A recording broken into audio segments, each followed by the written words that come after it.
د نبی کریم صلی الله علیه وسلم د سیرت پاک بیانونه می شروع کړو او د غزوه بدر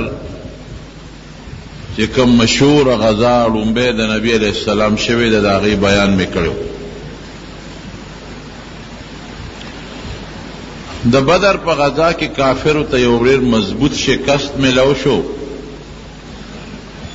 ما درته ویلو چې او یا غټ غټ سرداران یې پکې مردار شو.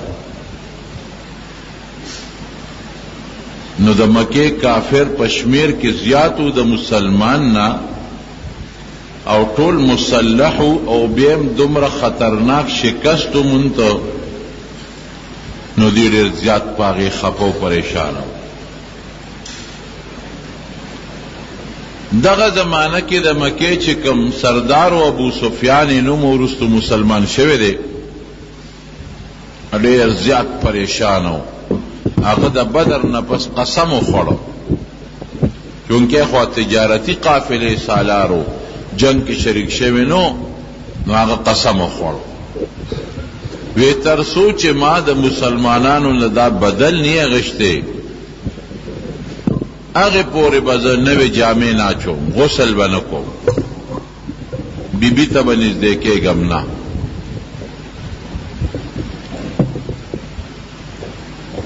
او بل دو چې زنانو با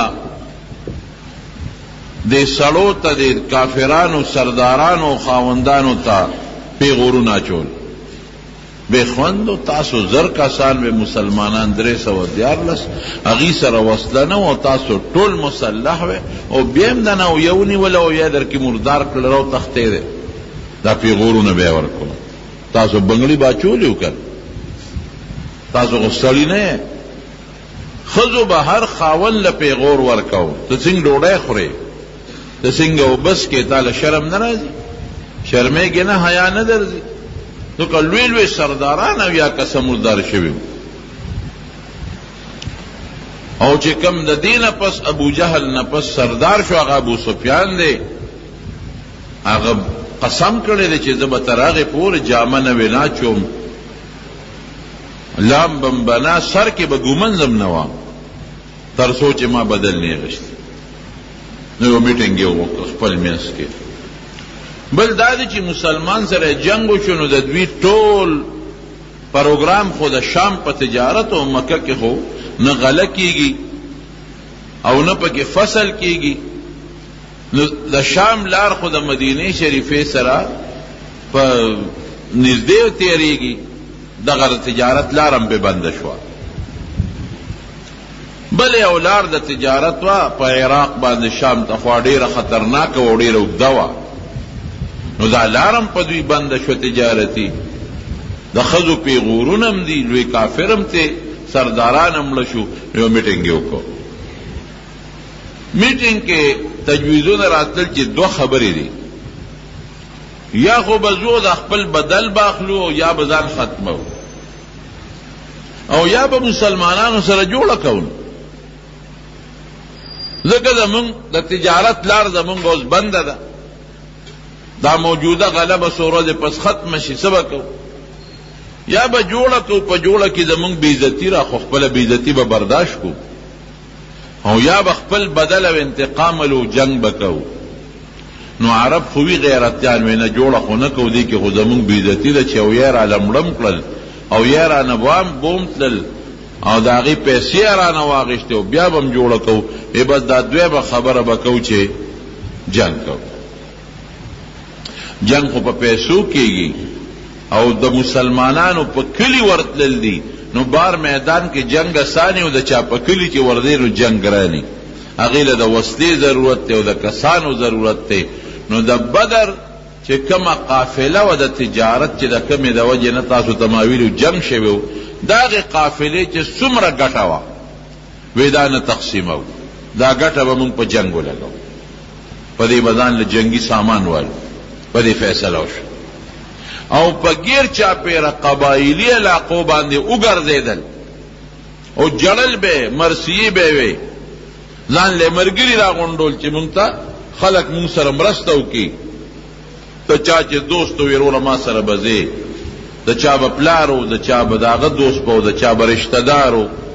د 3,000 لښکر دی په مکه کې تیار کړ او ځان سره ښځې روانې کړې،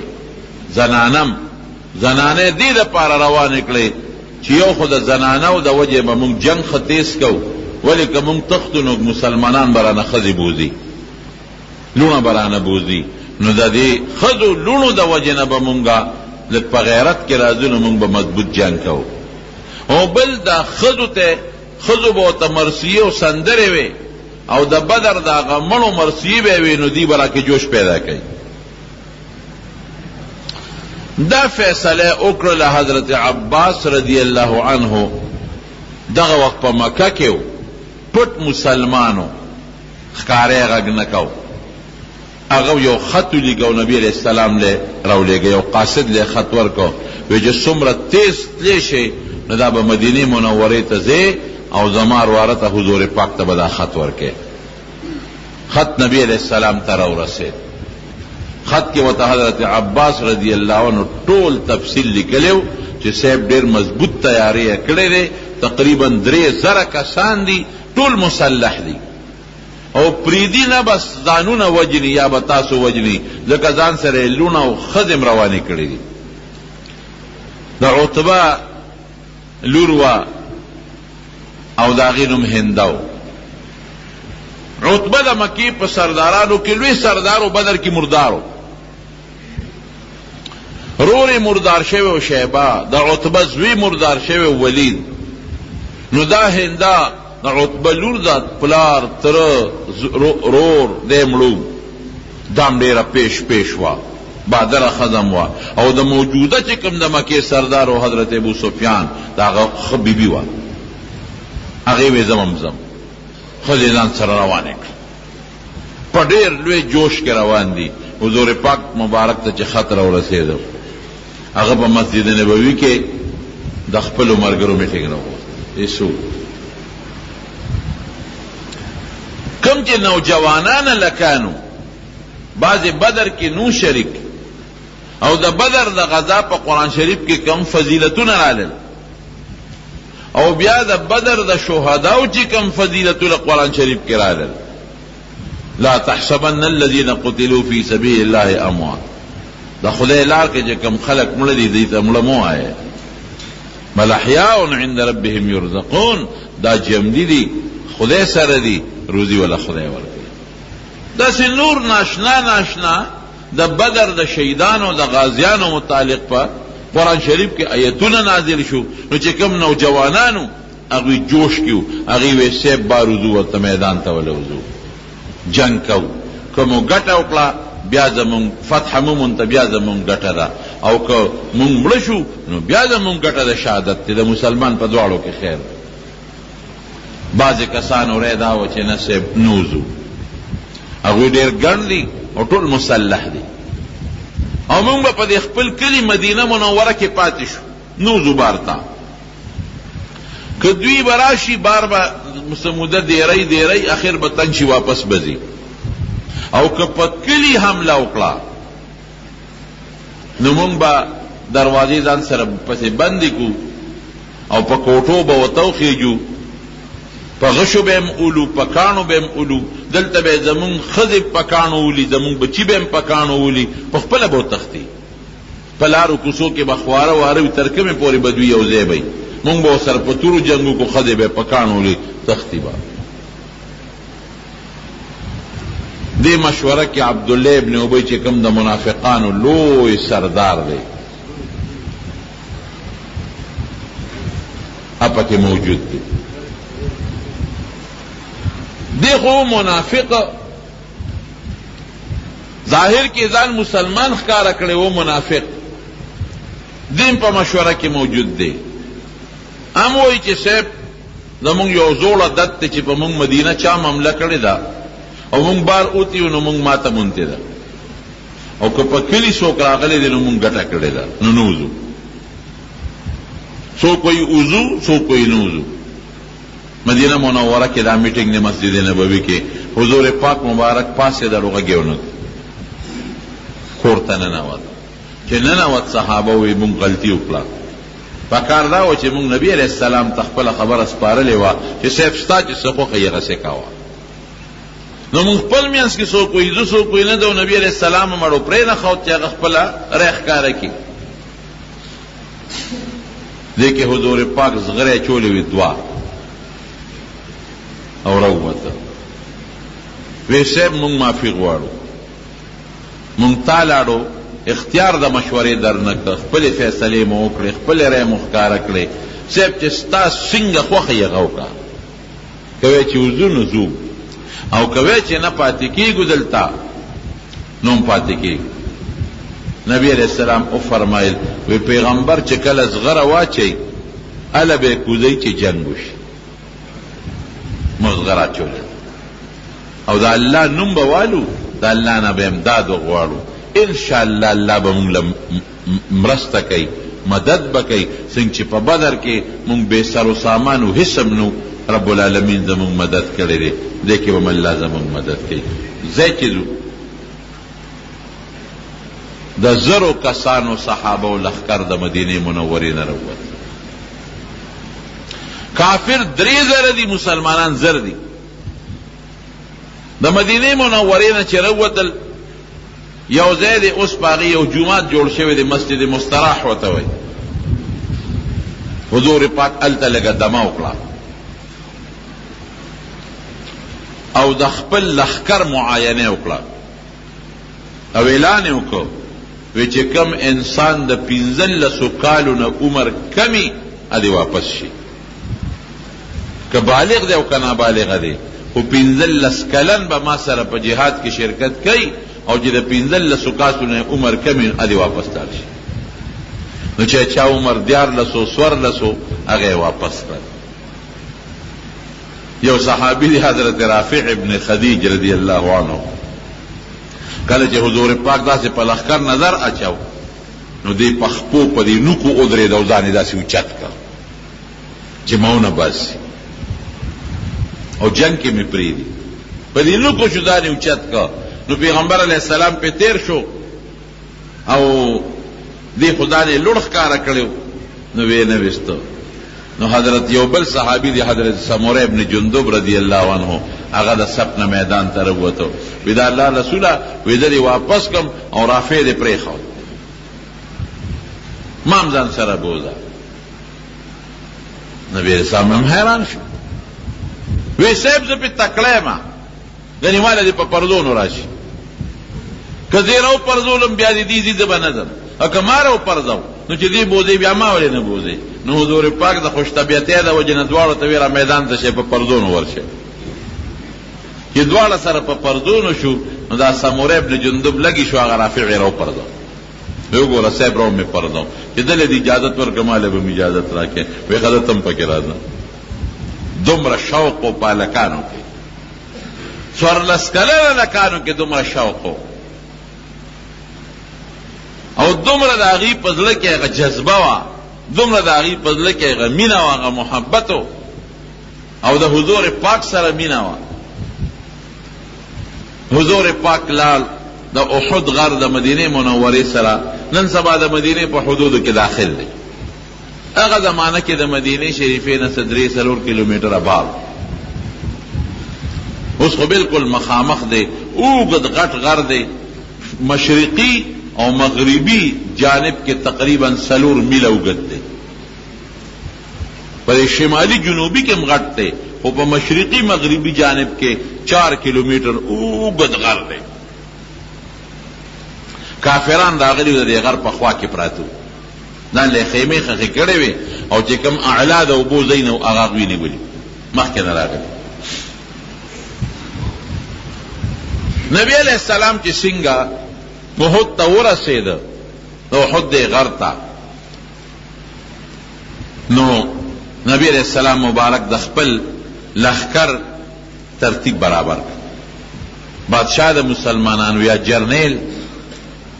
دی به خپل لښکر برابروي او هغې له به هدایات ورکوي.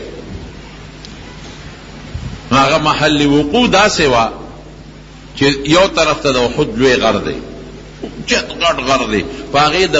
د بل طرف د راختواړو څه امکان نشته لوی غر دی بل طرف ته یو رکوټې غوندې غونډۍ ده د هغه غونډۍ په خوا کې یو خوړ دی اوس هم خوړ شته پول پې تېر شوی دی باراني اوبه پکې ځي هغه زمانه کې هم پکې باراني اوبه تلې اوس هم پکې باراني اوبه ځي خو هغه وخت کې ډېر جور و اوس هغه مره جور نه دی ځکه دا شګو مګو سره د بارانونو د سیلابونو سره ډک شوی دی هغه زمانه کې ډېر جور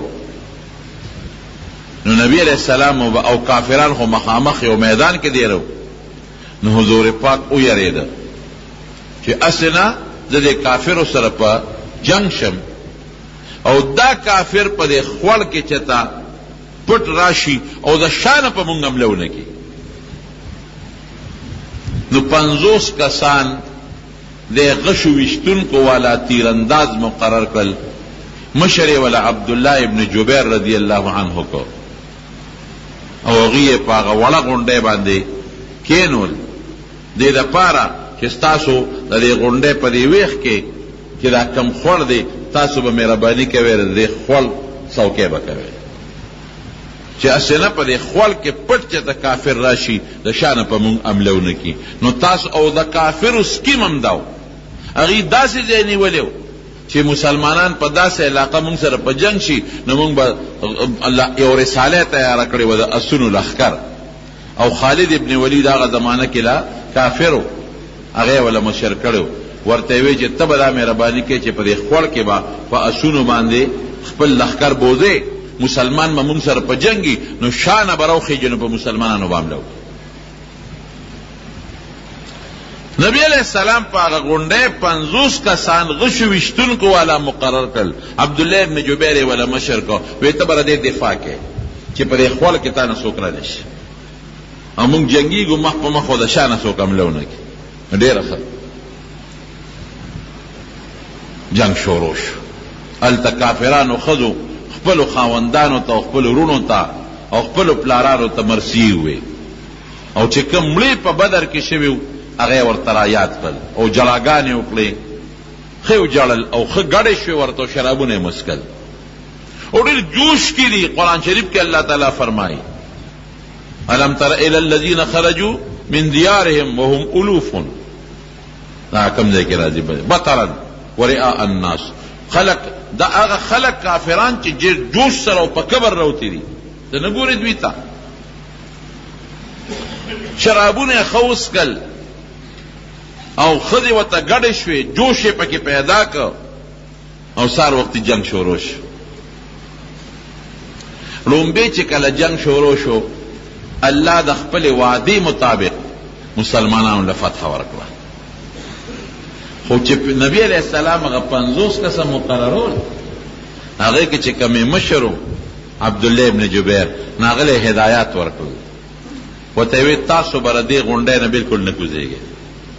تر څو چې ما درته نه ویلې نو تاسو به دلته ناست یې او وی که تاسو مونږ ولیدو چې مونږ فتح ومونږ ته بیا به هم نه کوزېږئ او که مونږ شکستو مونږ ته بیا به هم نه کوزېږئ او که تاسو مونږ ولیدو چې زمونږ غوښې مارغان تختی بیا به هم نه کوزېږئ که مونږ ټول مړه شو غوښې مارغان تختی بیا به هم نه کوزېږئ په دې غونډۍ به ناست شئ دې نه به نه کوزېږئ دا هدایات یې ورکړل جنگ شروع شو جنگ چې کله شروع شو نو لومبه جنگ کې به مبارزه کې د هغې انفرادي جګړې به وي په هغې کې خدای پاک مسلمانانو له برې ورکړي 2 کافران پکې خدای مردار کړل 2 ډېر شی دی چې 2 کافران مردار شو نو بس کافر خپې وخوی دی په تښتېدو شو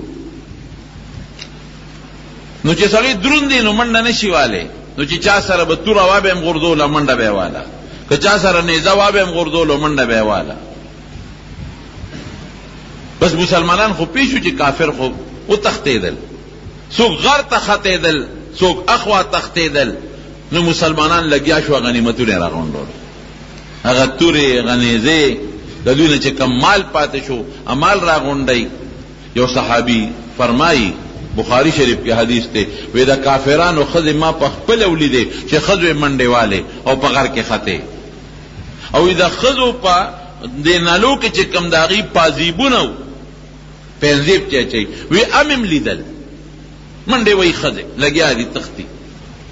او مسلمانان غنیمتو نگونڈی بلکہ مسلمانانو تور اخبر کیا خواہ لکه جنگ چې ختم شي بیا په وسله څوک څه کوي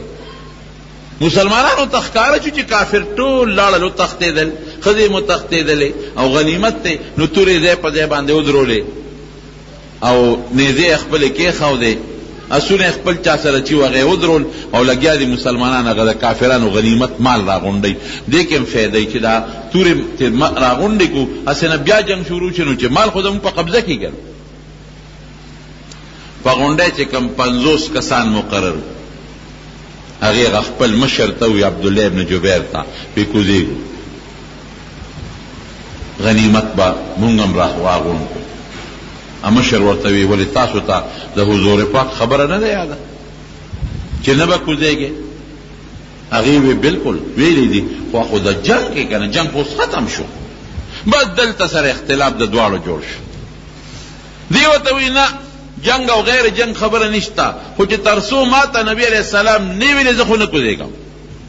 هغه نور وته وی چې دا خبره خو حضور پاک کړی دا بالکل یې کړی دا خو خود د جنگ دوران کې به موږ نه کوزیګو خو جنگ ختم شو تر قیامت پورې خو په دې غونډه نه یو ناستو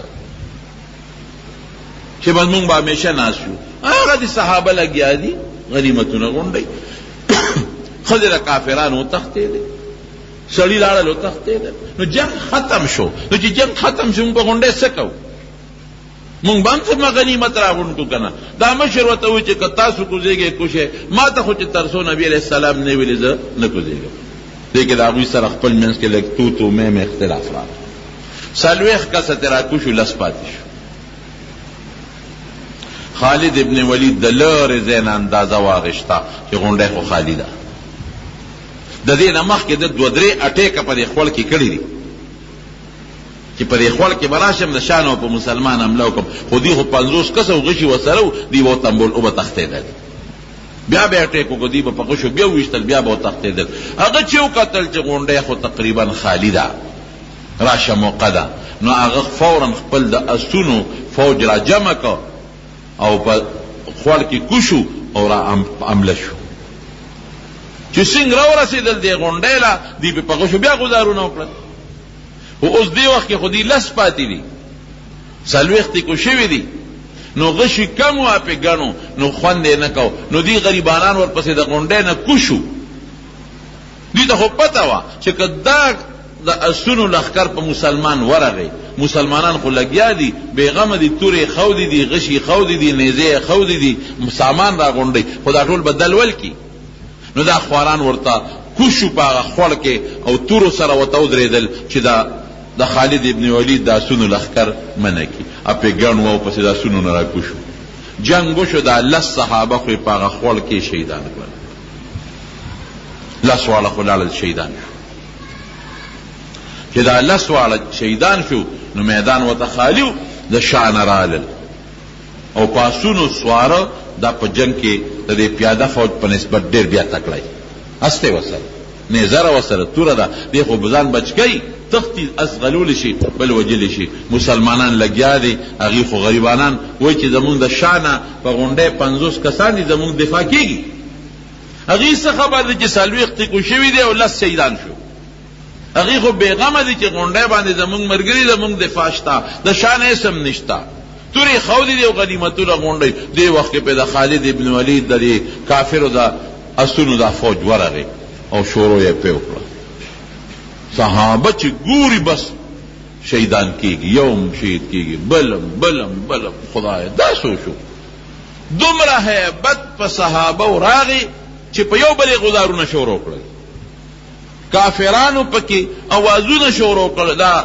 شیطانانو پکې چغې واله او داسې مشو چې عبد الله ابن قمیه یو کافرو راغی په نبی علیہ السلام باندې او په حضور پاک باندې غزار وکړ او د تور داسې مضبوط غزار په وکړ او نبی علیہ السلام له یو پیغور ورکړ وی خذها عنی وانا ابن قمیہ وی واخلا دا تورا دا غزار وی زدا قمیہ زویما حضور پاک پتا خیره کہ اقمک اللہ خدای دے ہلاک کا خو نبی علیہ السلام پدا مخ مبارک ہوا په توره باندې خو هغې د اوسپنې ټوپۍ په سر وه او د اوسپنې ټوپۍ کې د کړۍ وې د اوسپنې نو هغه کړو باندې توره ولګېدله او هغه کړی په دې مخ مبارک کې ورننوته دا مخامخ یو غاښه د دوو پسې دا چې کوم دریم غاښ دی دا نه دا څلورم غاښ د دوو پسې ښي طرف ته دا څلورم غاښ رباعي ښي طرف ته بره دا نیم مات شو ډکره شو او کړی په دې مخ مبارک کې پیوست شوه حضرت مصعب ابن عمیر رضی الله عنه دا د حضور پاک په شکل تقریبا برابر د زبردسته بهادري وکړه دې زر را مخکې شو او د هغې عبدالله ابن قمیه د تورو غزارونو ته ځان ور مخکې که حضور پاک یې بچ کړ خو شهید شو ولګېد ښه مضبوط او ابن قمیه هم په دقه سوچ راغلی و چې نبي علیه السلام به زه نن د منځه ختمو بس مصعب ابن عمر رضی الله عنه پې رامخکې شو ځان یې هغه تورو ته مخامخ کړ د هغه ټول غزارونه هغه په خپل ځان تېر کړل او لګېد ډېر زیات ولګېد نبی علیه السلام صرف دغه یو غزار ولګېد باقي بچ شو اوس مصعب ابن عمر د حضور پاک په شکل و تقریبا شکل داغو د حضور پاک لګېده یو بل سره او بل شیطان پکې یو چغه والا چې نبی علیہ السلام ولګېده او ختم شو چې شیطان دا چغه والا هلته مصعب ابن عمیر پرېوت هم د حضور پاک په شکل او بیا چې سړی په ځمکه پرېوځي نو هغه ښکاري هم داسې پوره شکل نه ښکاري بس دې کې صحابه خپې وخوی دی او صحابه پکې شهیدان هم شو څوک داسې تخته او څوک داسې تخته او څوک غر ته تخته چا خو دا وکړل چې تورې بالکل وغورځولې او چې نبی علیہ السلام شهید شو نو زمونږ د ژوند نه څه فایده ده بس پرې چې مونږ مړه شو چا په یو طرف په منډه شو څوک په بل طرف په منډه شو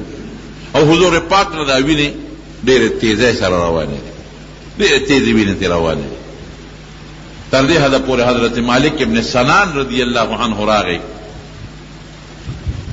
هغه وینې په جبه سټلې وې چې دا ځمکې ته ونه رسېږي ویې څکلې حضور پاک ورته دا ونه وې چې دا وینه دې ونه څکولې وڅکله بدون کې وینه د عامو خلکو خو پلیته وي د حضور پاک خو پلیته نه پاکه ده او بیا نبی علیہ السلام ورته فرمایل چې مالکه د جنت زیری ورکړه چې ستا وجود ته زما وینه لاړه او کوم وجود کې چې زما وینه شامله شي د جهنم اور پې حرام حضور پاک سو صحابی ته وی چې موچت کا دومره وینه دې لاړه دومره کمزور شو چې د اوچتېدو طاقت یې بیا نو یو صحابی ته موچت کړی غلطه نو حضرت طلحه رضی الله عنه هغه ول اوږه ورکړې ده او هغه غر ته بر اوچت کړی دی اوچتېدو کې څه مقصد اوچتېدو کې دا مقصد نو چې خلکو نه ځان بچ کم نه نه غر ته خو چې وختې خو په غشي ته باندې او په نیزه خلکو ته خامخا شوې دوه مقصد یو مقصد یې دا چې دا خلک به ما وویني چې دی جمدی دی راغونډ بشي دا چې خلکو یې نبي اسلام شهید شو نو ما به وویني دی به راغونډ شي او دویم دا چې زه به د خپل ملګري لږ صحیح کړم چې دا ملګري په کوم طرف لاړه مشر له پکارم دی چې جنگ کې خپلو ملګري وویني نو چې څنګه اوچت شو او په هغې کې کېناست او خلکو ته یې چغې کړې یا عباد الله ای د خدای بندګانو راجمع شئ نو صحابه ولیده صحابه بیا راجمع شو چې ورو صحابه راجمع کېږي بیا جنگ شروع شو دیکھیں ابو سفیان راغی ابو سفیان د مکې د کافرو سردار مخامخ حضور پاک ته ودرېد دا هغه وخت چې صحابه منتشر شوي دي او لږه ډله پاتې را او د کافر لا هجوم دی نو لرې دی نه اواز وکړه فی القوم محمد صلی الله وی محمد پکې جمع دی نبی علیہ السلام صحابه ته جواب مو ورکړ جواب چا ورنکړ یره وی دی خو مړ دی. افی القوم ابن ابي قحافه وی په دې قوم کې ابوبکر جمدی رشتہ حضور پاک مور کوي جواب چې ورنکړ وی دې مړ دی. وی افی القوم عمر ابن حضرت عمر ټینګ نشو هغه جذباتی دی. ابو سفیان د خدای دشمنه دا چې تا د چا نومونه واغشتل دا خدای تعالی جمدی پریخي دي دا مړه نه دي. دیکھے ابو سفیان یو نعره بلند کړه اعلو هبل لکه مونږ وایو فلان کې زنده باد دا د هغوی یو نعره وه د زنده باد. هبل د هغوی یو بوتو یو خدای یو بوت په جنگ کې به یې د هغه نه امداد غوښته اعلو هبل معنا دا چې هبل زنده باد. نبی علیہ السلام صحابو ته فرمایي وی جواب ورکړي وی صاحب څه ورته ووایو وی تاسو ووایه چې الله اعلی و اجل او اعلو هبل تاسو وی الله اعلی و اجل اذا مون خدای ډېر لوی. صحابه وی په جوش سره الله اعلی و اجل. ابو سفیان بیا وی لنا العزا ولا عزا لكم زمون عزا خدای شته عزا دا غوی بوتو او ستاسو دا خدای نشته. نبی علیہ السلام صحابه ته جواب ورکړي وی سو وایو وی دا وای چې الله مولانا ولا مولا لكم خدای زمون مولا دی زمون کارساز دی زمون امدادګر دی ستاسو دغه امدادګر نشته.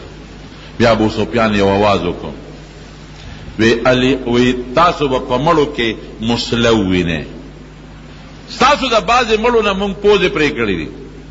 غوږونه پرې شوي دي شونډې پرې شوي دي مسله به ووینئ وی دا ګورې ما نه دي کړې دا اډر ما نه دي ورکړی خپل فوج ته ځکه د مړو هتک خو دا بیکاره کار دی د جمدو سره مقابله کوه نو د مړو هتک دا ښه شی نه دی. نو دا ما اډر نه دي ورکړی چې د مړو نه ستاسو د مړو نه مونږ دا پوزې پرې کړي دي خو ګورې خپم پې نه یم خپم پې نه نور اډر ما نه دي ورکړی. او بیا وی الیوم ببدرین وی دا نن ورځ د بدر بدل مونږ واغېست. والحرب سجال او جنگ خو د بورقې مثال دی په بورقه د کوي نه کله څوک اوبه راوباسي کله پې څوک اوبه راوباسي خو بدل مې د بدر واغېست. چې دا خبره یې وکړه دی کې صحابه بیا راجمع شو دا خبرې کېدلې صحابه راجمع شو چې راجمع شو بیا جنگ شروع شو دوباره چې جنگ شروع شو نو بیا دا کافرو تښتېدل شکست د کافرو شو د مسلمان نه دی شوی. بعضې خلک وایي احد کې مسلمانانو شکست موندل نه شکست دې ته نه وایي شکست چې څوک میدان پرېږدي هغې ته شکست وایي. چا چې غنیمت په لاس کې واخیست هغې ته ګټه وایي نو غنیمت مسلمان ګټلی دی میدان کافرو پرېښی دی تښتېدلی کافر دی نو فتح د مسلمان د کافر نه ده شوې خو صرف دومره ده چې مړي د مسلمان نه زیات شو د هغې هم ډېر مړی شو تقریبا 40 کسان یا 2 کسان د هغې مردار دي او یا کسان د مسلمانانو شهیدان شو مړي د مسلمان نه زیات شو. بهادری صحابو پکې څونه ښکاره کړه او د حضور پاک سره د محبت او د مینې اظهار څومره شوی دی په دې جنگ کې چې هغه درته ووایم. د نبی علیه السلام د مخ مبارک کې چې دا کومه کړی کم وخت کې ننوته نو باید صحابه پریشان شو ډېر زیات. یو صحابي راغی حضور پاک ته د الله رسول خیر یې ورته هغه هم خیرې شروع کړه ویستل الله رسول خیره ورته وکړه خلکو ته صرف دومره خبره د خولې مبارکې نه وتله وی لن یفلح قوم شجوا نبیه وی هغه قوم به چرتم کامیاب نشي چې خپل پیغمبر زخمی کړ. دا بر الفاظ وی نو چې صحابه خیره وکړي جلدم صحابه نو حضور پاک ته وی خیره ورته وکړه وی ان الله لم يبعثني لعانا وی خدای ز خیره پخ نیم را لېږلی او په هغه وخت نبی علیہ السلام دا دعا وکړه اللهم اهد قومي انهم لا يعلمون خدای زما دې قوم ته هدایت وکړه نه پوهېږي کدی پویدې نو په خپل پیغمبر به غزار کو پیغمبر خودی ته د جنت لاره ښیي د دوی خیر ښه کوي د دوزخ نه بچ کوي دی خپل پیغمبر باندې گزارونه کو نه پوهېدي نه پوهېږي حضرت طلحه رضی الله عنه دا لاس باندې به د نبی علیہ السلام نه غشي تنبول دا لاس به نیوه او په دې باندې به غشي را تنبول د یو لاس دا لاس یې شل شو او چې هغه حلقه ده زغری د حضور پاک د مخ مبارک نه حضرت ابوبکر صدیق ورغی چې دا تیرو باسم د کبینه ورسره روانه وه نو حضرت ابو عبیده ابن الجراح رضی الله عنه ورمنډه کړې وی ابوبکر وی ستا د په خدای قسمی دا کار ماته پرېږده دا خدمت ماته پرېږده دا ته مه کوه وی ښه ده راشه راته راوباسه اچته راوته نو غاښونه یې ورته خپل ړم کړل نو د حضرت ابو عبیده ابن الجراح پکې غاښونه مات شو غاښونه یې پکې مات شو هغه یې راوویسته ښځې خبر شو په مدینه کې بوډاګان خبر شو چې دغسې حضور پاک شهید شو اواز خو دغه اطلاع ورسېدله پراپیګنډه وشوه بس زنانه رامنډه کړه حضرت ام سلیم رضی الله تعالی عنها حضرت عائشہ صدیقہ رضی اللہ تعالی عنہ حضرت فاطمہ رضی اللہ تعالی عنہ حضرت صفیہ رضی اللہ تعالی عنہ دا بیبیان را پمنډه شوې حضرت عائشہ صدیقی به مشکونه د اوبو ډکول او په منډه منډه به اوبه راوړی او زخمیانو له به خوله کې اچولې منډې به یې وایي او فاطمه رضی الله عنها راله چې د حضور پاک دا زخم دغه بند شي وینه بنده شي نو علي صاحب به په ډال کې اوبه راغشتې او هغې به پې اچولې وینه نه بندېدله نو بیا د کجورو پوزکې وسوځو او د هغې ایرې یې راواغشتې اوس هم خلک بعضې وخت کې په زخم باندې ایرې اچوي ګرمې ایرې راواغشتې هغې ول په دې زخم باندې کېښودې هغې سره وینه یو پوټې بنده شو یو بیبي د حضرت حمنه رضی الله تعالی عنها دا د مصعب ابن عمر رضی الله عنه بیبي ده کم چې د حضور پاک هم شکل هغه چې څنګه راله نو چا ورته وی رور دی شهید شو وی انا لله و انا الیه راجعون چې لکه رامخکې شوی ماما دې پکې شهید شو بیا وی انا لله و انا الیه راجعون نو چې لکه مخکې راله نو مصعب ابن عمر وی خاوند دې شهید شوی دی نو ډېر یې وژړل وی دا غم به څوک برداشت کوي وی دا پرېږدی د حضور پاک څه حال دی وی نه نبي علیه السلام جمع دی زه وی الحمدلله یو بله بیبي د کلثوم بنت رافع د هغې عجیبه داستان دی چې څنګه راله چا وی خاوند دی شهید شو وی الحمدلله چې مخکې راله وی ورور دی شهید شو وی الحمدلله او یې د حضور پاک سال دی وی نه هغه جمع دی بل سړی ونه مخې له راغی وی پلار دې شهید شوی دی وی د حضور پاک سال دی وی جمع دی بل وله مخې له راغی وی زوی دې شهید شو وی د نبی علیہ السلام څه حال دی وی جمع دی خاون پلار زوی رور خاون پلار زوی رور دا څلور کسانی شهیدان وی نبی علیہ السلام راته وښایه نو حضور پاک د احد د غر غاړه کې هلته مخامخ ورله ودرېده وی د الله رسوله چې ته مې جمدي ولیدې غمونه مې ټول ختم شو بیبیانو کې دومره مینه دا مصعب ابن عمر رضی الله عنه او یو ورسره بل یو صحابي دی عبدالله ابن جحش یو ورسره بل صحابي دی حضرت حمزه رضی الله عنهم دا درې واړه صحابه یو دی دفن دي څه نور شهدا هم پکې شته خو یو لویه چاردیواري ده په هغه چاردیوارۍ کې دننه دا درې واړه صحابه دفن دي حضرت ابو طلحه وی عبدالله ابن جحش ماته د شپې نه وایي چې ابو طلحه راځه یو دعا تو که زه به په یمین ویم یو به زه وکړم ته په یمین وی ما وی چې ښه نو یې ما چې ښه د مخکې دعا کوم وی وایه وی ما لاس اوچت کړ ما چې خدایه سبا مې د یو مضبوط کافر سره مقابله راوله چې ما هغه وی په توره زار هغه وم یو بل ښه ستړي کړو او بیا په زه زورور شم او وی وهم او مردار شي. نو دی عبدالله ابن جحش وی آمین. وی بیا ما ته وی چې خدما دعا مس کوم آمین به پوي. وی دې مو چې خدای سبا مې دی مضبوط کافر سره مقابله راوړي چې زم وام امین وی خيو بل ستړي کو او بیا په ما زورور شي مو یو ما شهید کی. وی ما وی چې آمین. وی سار لمه دی مضبوط کافر سره مقابله رانا فقط دعا می خدای قبول کړه. وی زب ان ختم امن ختم په تور وال کو وی خستړی شو اینا غنه مو مردار شو. وی چې من نظر وک عبدالله ابن جحش تا او وی دیم دی یو کافر سره ختم دی مې چې دا دعا د دم قبول ده او زمام قبول ده. وی خیو مضبوط تکړه کافر سره ختم دی هغه هم په تور وای دی هم وای وینا غانا په ضرور شو دی شهید شو. حضرت حمزه رضی الله عنه د ډېر بهادر اظهار لومبي وخت یو تاسو ته مو چې د مسلمانانو په لد رانه و د دنیا کافر مردار کړل. نو د عتبه د علور د ابو سفیان خزه هندا داغه یو غلام وحشی نومو وحشی ابن حرب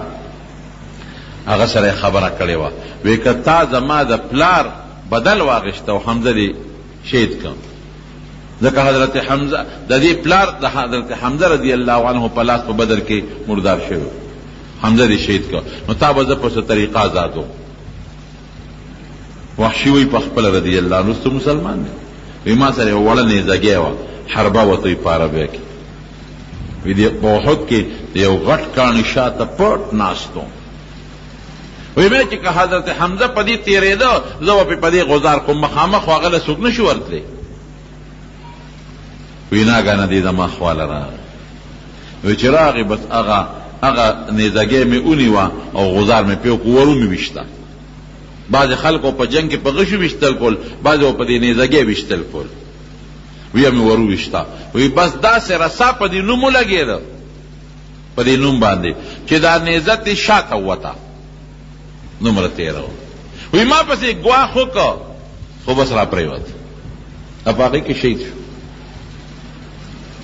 بیا هندر راغلی دا دیکھو دا پلار قاتل و حضرت حمزه ری ظلم یې ورسره کړی. په تاریخ کې دومره ظلم بچرتم چا سره نه کړی لکه حضرت حمزه رضی الله عنه سره چې وشو. یته پوزه پرې کړه شونډې ته پرې کړې غوږونه ته پرې کړل سترګې ته وسته او دا سینې ولا وشلول زړه ته راوست پاره چکونه ولګول اینه ته راوست پاره چکونه ولګول او دا اندامونه په پړی کې واچول امیله ته جوړ کړ دا اندامونو نه او هغه غاړه کې واچول او غړې دبا. حضرت صفیه رضی الله تعالی عنها چې د حضور پاک ترور دا حضرت حمزه خور دا امراله حضرت زبیر ته حضور پاک او فرمایلو زبیر ورشه مرده منه کړ چې دا خو خزه د خزه زړه ډیر کمزوري نو که دا خپل رورې په دې حالت کې ولید نو سجل پېونه شي. ډېره بهادره خزه ورشه مرده منه کړ. حضرت زبیر ورغی او مور ته ودرېدا وی مور یې ودرېګا هغه خود زبیرم مضبوط تکړه سړیو مور ول داسې په دې سینه کې غزار ورکړ چې دا زوی هغه غاړه غورځاو. حضرت زبیر ول आवाज ورکړ وی مور نبی علیہ السلام وی چې مور دې منع کا دغه څه ودرېدا یا پزان نه پویدا یا دغه څه ودرېدا. وی بچي ورشه روالت نه میوای چې ما ته پته ده چې زما رور سره څه شوی زه خبره او که زما رور رواره په دې یریږي چې به فریاد وکړم نو فریاد نه کوم صرف ضرور دا لاش لګینم یو دوه خبرې وسره کوم. وی خو دې که تاسو کوم وی خدای الله رسوله مور خو مې داسې وی خزه پرېږده جدارا حضرت حمزه رضی الله عنه ته وکړه الله سي مخامخ سینه شلیدلې و پکې زړه نشته پکې نه نشته پوزه سترګې غوږونه روزې شونډې دا نشته نو ته مخامخ ودرېدله. وی خلک وو چې نن به صفیه د غم نه مړه شي او نن به ډېر فریاد وکړي رور تعالی زه مبارکباد لراغلی مبارکی در کوم چې د الله په لار کې تا د خپل وجود اندامونه ټوکړي ټوکړي قربان کړل. د دې قربانۍ مبارکباد درته او بیا حضور پاک په هغې ډېر زیات خفه و د حضرت حمزه په دې مظلومیت چې دا ظلم ورسره شوی. ویړه مې غواړي چې حمزه خښ نه کم، په دې میدان یې پرېږدم چې دا غوښې د مارغان او د حیوانات وخوري، چې د قیامت پر ورځ خلق د قبرونو نه پاسي او زما دا تره د مارغانو او د حیواناتو د دغه غوښې د هغې د ججورو نه راوځي او دې ته خدای جوړ کړي. خو که په دې میدان یې پرېږدم بیا به خلک خپل مړي نه ښخوي، ځکه یې ښخوم. صحابو د ډېرې لوی بهادرۍ اظهار کړی دی، د ډېرې لوی بهادرۍ. په غزوه احد کې په وخت کم دی زما په خیال، نو باقي واقع به درته انشاءالله العزیز د صحابو د